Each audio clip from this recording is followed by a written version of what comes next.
Malo la Maria ho eiki, molele ya tonga koto abe. Oku matali tali lele ki modolo, e wafa o eiki. Ki polo kalama kono lau o e folfola, i herea whakatonga.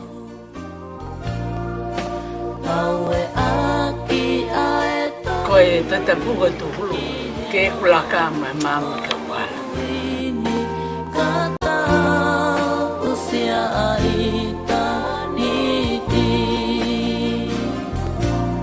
Ko polo kalama ko ni oku flahingo ai ko lau e folfola.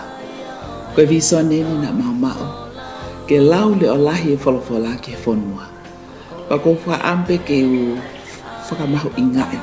Ko visone ko na mai e otua fi mao apito ke lau whanonga kakai ke folfola.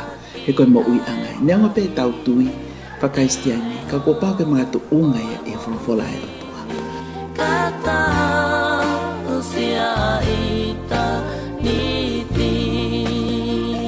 He oku tolonga o taengata e ne alo ofa.